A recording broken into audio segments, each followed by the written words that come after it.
aka endi-chi jentrani hech qanaqa dokument qilmasdan o'zini shunday olib turib yig'ib olsangiz bo'laveradi. Juda ham ko'pchilik so'rayotgandi, qanaqa qilib yig'ib olamiz deb. Ramamiz bor o'zimizda. 38,5 millionda.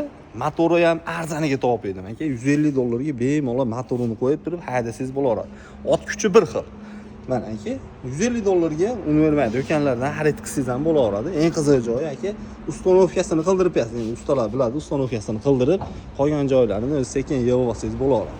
So'rayotgandingiz, qo'ysa bo'ladimi, motor nima qilsa bo'ladi deb. Shunaqa qilib bemalol Tolipaloga minversiyalar bo'laveradi. Undan tashqari aka, qanaqa kuzov kerak sizga? Aytgan kuzovingiz radnoy detallari bor. 12 ta viloyatga xudo xohlasa dastavkamiz bor. Bemalol aloqaga chiqsanglar bo'laveradi.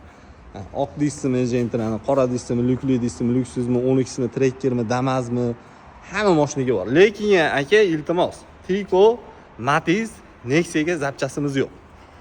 Ular ishlab chiqarish to'xtatilgan, zavod tomonidan chiqmay qo'ygan. Shuning uchun ularda zapchaslari yo'q bizda.